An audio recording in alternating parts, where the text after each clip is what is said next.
নমস্কার বন্ধুরা, শুভ সকাল। কেমন আছো তোমরা? আশা করি সবাই অনেক অনেক ভালো আছো। চন্দনা ব্লগে তোমাদেরকে অনেক অনেক স্বাগতম আর অনেক অনেক ভালোবাসা। ঘুম থেকে উঠেছি অনেকটাই আগে, তো উঠে আলাদা সোহাগে বের করলাম, ওদেরকে মাঠে বেঁধে দিয়ে এসে নিজে একটু ফ্রেশ হলাম। কলের পাড়ের টুকটাক কাজ সেরে তারপরে আসলাম আর কি বিছানা গোছাতে। আর তার আগে দেখো বইগুলো গোছাচ্ছি, কারণ ছোটো মেয়ে কালকে রাত্রিবেলা পড়াশোনা করেছিল, মানে অনেকটা রাতেই। তো বইগুলো মানে ঠিক মতন গোছায়নি, ওই বিছানার মধ্যেই ছিল। আর ওই বিছানার মধ্যে যেহেতু আমরা শুই না, তো ওই জন্য আর কি ওখানে রেখেছে। তো দেখলাম একটু মানে এলোমেলো হয়ে আছে, তার জন্য আমি ভালো করে গুছিয়ে গাছিয়ে আর কি রেখে দিলাম। আবার একটু পরে পড়তে বসবে। আর এদিকে দেখো বাসি বিছানাটাও তুলে নিলাম, আর সঙ্গে ছোট বিছানাটাও একদম পরিষ্কার পরিচ্ছন্ন করে নিলাম। আর এদিকে ছোটো মেয়ে আর কি ঘুমিয়েছিল, তো ওকে ডাকলাম, ও আবার উঠে গেল। উঠে যাওয়ার পরে এই যে এদের বিছানাটাও পরিষ্কার করলাম। আর বড় মেয়ে আজকে ওর ঠাম্মার সাথে ঘুমিয়েছিল। তো যাই হোক, তিনটা বিছানা একদম পরিষ্কার পরিচ্ছন্ন করে নিলাম। করে নিয়ে এই দেখো আমার ঘরে কাগজের পালা। মানে আমার ছেলে মেয়ে কী যে বলি তোমাদেরকে, মানে ছেলেটা বেশি, মেয়েরাও তো করে না। কাগজ দিয়ে ওদের এত খেলার অভ্যাস না, কি আর বলি। ছোটো মেয়ে আর ওই ছেলেটা করে। তো ছোটো মেয়েটা একটু কমই করে, কিন্তু ছেলে আমার একদম মানে ওই যে পুরানা খাতা টাতা থাকবে সেগুলো ছিঁড়বে, তারপরে প্লেন বানাবে। তো আজকে যেই আর কি কাগজগুলো দেখছো, সেগুলো আবার আমার ভাস্তা রেখেছে। মানে আমাদের বাড়িতে যেহেতু ছোট ছোট বাচ্চা আছে, আর তার মধ্যে সবগুলো একসাথে খেলাধুলা করে, ওই ভাস্তা আর কি আর্ট করেছে ঘরে কাগজগুলো না ফেলে দিয়ে, মানে ও বুদ্ধি মতন করে আর কি ও ওই জায়গার মধ্যে রেখে দিয়েছে। আর ঘরে ফেললে হয়তো আমি যদি বকা দিই, তো এর জন্য আর কি বুদ্ধি করে ওই জায়গায় রেখেছে। আর আমার ছেলে তো ওই খাতা ছিঁড়বে আর প্লেন বানাবে। তো এরকম হলো অবস্থা। কত শত যে প্লেন আমার ঘরে, তার কোনো ঠিক নেই। ঘর ঝাড়ু দিতে গেলে মানে কাগজের আর প্লাস্টিকের যে ঠোঙা কত যে বের হবে তার কোনো ঠিক নেই। তো ওইদিকে বিছানার সামনে টি টেবিলটাও একদম গুছিয়ে গাছিয়ে নিলাম। আর গুছিয়ে গাছিয়ে নিয়ে এই যে এখন একটু ঝাড়া পোছা করব।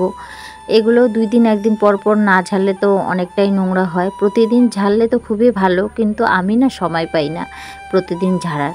ওই 2 দিন 1 দিন পর পর আমি কিন্তু ঝাড়ি। যেটা পারি না সেটা তো বলে লাভ নেই। তো এই ঝাড়ুটা হওয়াতে না আমার অনেকটাই সুবিধা হয়েছে। কি হয়, মানে ছোট ছোট যে একটু মাকড়সার জালের মতন বা কিছুটা ধুলা টুলা পড়ে, তো এই ঝাড়ুটা দিয়ে ঝাড়লে না অনেকটা আর কি পরিষ্কার হয়ে যায়। আর পরে কলিং দিয়ে তুমি একদম মানে ধুলাটা বার হয়ে গেলে দেখবে কলিং দিয়ে কিন্তু মানে মোছাটা অনেকটাই সুবিধা হয়। আর কলিং দিয়েও আমি ডেইলি মুছি না, ওই কয়দিন পর পর কলিং দিয়ে মুছি। আর এইভাবে মানে ধুলাটা যদি ঝাড়ি তাহলে জিনিসটা পরিষ্কার থাকে, একদমই ধুলা থাকে না। তো অনেক উপকারী এই ঝাড়ুটা, ছোট্ট ঝাড়ুটা। আর সত্যি কথা বলতে আমার ঘরে যে কত রকমের ঝাড়ু পাবে তার কোনো ঠিক নেই। এক তো বিছানা ঝাড়া ঝাড়ু, একটা ঝুল ঝাড়ার ঝাড়ু, তারপরে মানে খাটের তল চৌকির তল এগুলো ঝাড়ার জন্য আলাদা ঝাড়ু। কারণ আমি খাটের তলে অত আমি ভিতরে ঢুকতে পারি না, আমার অনেকটাই অসুবিধা হয়, যেহেতু একটু আমি মোটা সোটা, এর জন্য না আমার খাটের তলে ঢুকতে অনেকটা অসুবিধা হয়। তো ওর জন্য আমি লম্বা আর কি একটা যে কোনো একটা লম্বার মধ্যে পাইপের মধ্যে কিছুটা ঝাড়ুর কাঠি বেঁধে নিয়েছি, সেটা দিয়ে আমি খাটের তল আর চৌকির তলগুলো আমি পরিষ্কার করি। আর খাটের তল মোছার জন্য আমি ওই একটা কাঠের মধ্যে একটা ন্যাকড়া পেঁচিয়ে নিয়ে রেখেছি, ওটা দিয়েও আমি খাটের তল আর চৌকির তলটা পরিষ্কার করি। না হলে না ভালো লাগে না। আর ছেলেমেয়েরা কখনো দেখবে বল টল খেলতে গেলে না, যেহেতু আমাদের বক্স খাট না, তো মানে বল টল খেলতে গেলে ওই খাটের তলে বা চৌকির তলে ঢুকে যায়, তখন না ওরা ঢুকে যায় মানে খাটের তলে বলের লোভে। তো এর জন্য না আমার খাটের তলগুলো একদম সবসময় পরিষ্কার করে রাখতে হয়, না হলে না ওদের গায়ে অনেক নোংরা পড়ে। তো এর জন্য আমি কিন্তু খাটের তল মানে চৌকির তল আমি যেমন আমার মেঝে যেমন পরিষ্কার থাকে তেমনই কিন্তু আমি পরিষ্কার পরিচ্ছন্ন করে রাখি।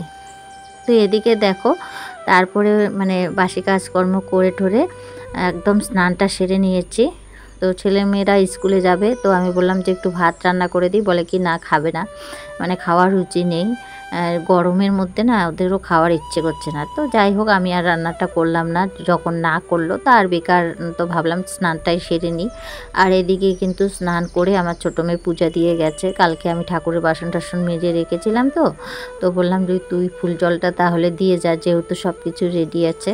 আর দিতে হয়, এরকম না শিখালে তো হবে না। তো এর জন্য না আমি কিন্তু মাঝে মধ্যে বলি, তো করে। তো এদিকে দেখো আমার কিন্তু এই যে কতগুলো জামা কাপড় ছিল সেগুলো কিন্তু একদম কাচাকুচি করে নিয়ে তারপরে কিন্তু এই যে মেলে দিলাম।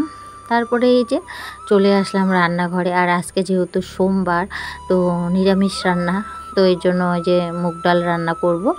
আর মুগ ডাল রান্না করব হলো মানে কাঠকচু আর কোয়াশ দিয়ে। আমার মুগ ডাল না মানে আমার না এই খালি ডালটা ভালো লাগে না, যদি ডালের মধ্যে কিছু সবজি দেওয়া যায় তাহলে আমার খুব পছন্দ হয়। আর দেখবি ডালের মধ্যে সবজি দিলে না বাচ্চাদেরকে মানে খুব ভালোভাবে মেখে দিলে ওরা খায়, না হলে তো এমনি কোয়াশ টোয়াশ খেতেই চায় না আমার ছেলে মেয়ে, কী যে বলি না। তো যাই হোক বড়টা একটু তাও এখন একটু সবজি খাওয়া শিখেছে, কিন্তু ছোট দুটো একদমই সবজি খেতে চায় না। তো এর জন্য আমি যখন ডাল মানে রান্না করি আর কি ডালটা, তখন যদি ঘরে কোয়াশ থাকে তখন দিয়ে দিই।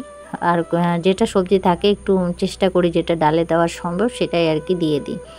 আর আমার ছেলেকে না এখনও মেখে আর কি খাওয়াতে হয়, খাওয়াতে বলতে কি মেখে দিতে হয়, মানে ও নিজে মাখতে পারে না।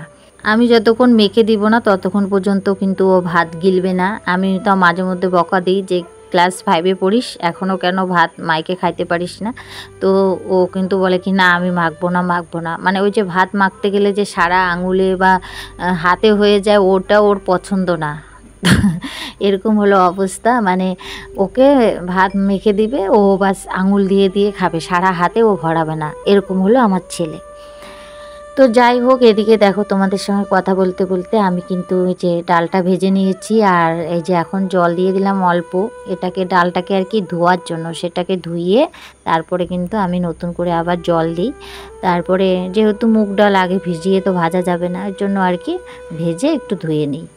তারপরে এই যে দেখো একবারে ডালটা হয়ে গেছে। আর ডালটা সত্যি কথা খুব স্বাদ হয়েছিল, একদম মানে বেশি পাতলাও না বেশি ঘনও না, এইভাবে ডালটা করেছি, খুব স্বাদ হয়েছে।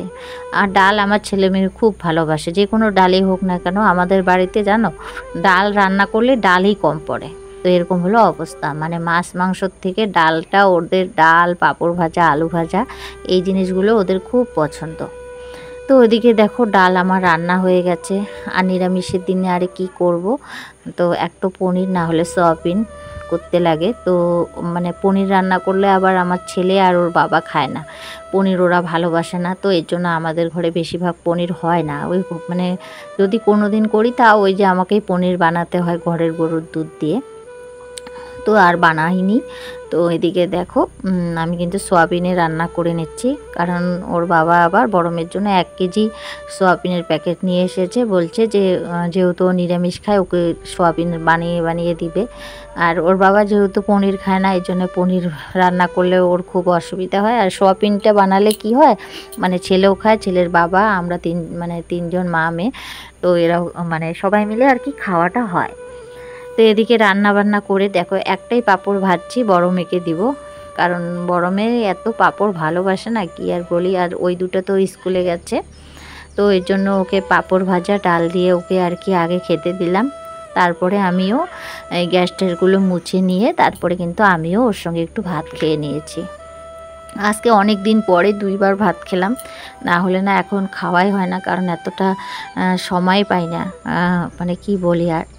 তো এদিকে রান্নাবান্না শেষ, প্রচুর রোদ উঠেছে, চলে যাচ্ছি মাঠে। আহ্লাদি সোহাগীকে প্রচুর গরম লাগছে। আর জানো কি বলি আর তোমাদেরকে, আহ্লাদির তো মানে একদম জিভা বার হয়ে গেছে, একদম আমি ভাবতেও পারি নাই যে ঘরের ভিতরে ছিলাম এতটা রোদ উঠেছে।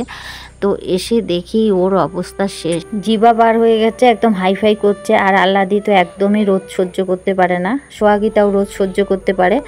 পরে এই যে তাড়াতাড়ি করে ওদেরকে ছাওয়ার মধ্যে বাঁধছি আর কি। আর একদম দেরি করব না, একদম পাকার মধ্যে বাঁধবো না, কারণ একটু মাটির মধ্যে বাঁধলে তাড়াতাড়ি কিন্তু ঠান্ডাটা আর কি হয়ে যাবে। আর এই যে দেখো আমাকে দেখে ওরা অনেকটাই খুশি, তাড়াতাড়ি করে যাচ্ছে যে একটু কখন ছাওয়ার মধ্যে পড়বে। আমারই আর কি দোষ, আমি ওদিকে কাজ করতে করতে না এদিকে তালে করতে পারিনি। তো এই যে মাটিটার মধ্যে বাঁধবো, আর পাকা রাস্তার মধ্যে বাঁধবো না, কারণ এখানে বাঁধলে আর কি গরম লাগবে, তো এর জন্য এখানে দিয়ে দিলাম। আর এই যে দেখো জিভা বার হয়ে গেছে, হাই ফাই করছে। তো ওই যে বাঁধার সঙ্গে সঙ্গে কিন্তু ওরা শুয়ে পড়েছে। আর বন্ধুরা, আমিও ভিডিওটা এখানে শেষ করব। ভিডিওটা যদি ভালো লাগে প্লিজ লাইক কমেন্ট সাবস্ক্রাইব করে দিও। আর সবাই ভালো থেকো, সুস্থ থেকো। আবারও দেখা হবে নেক্সট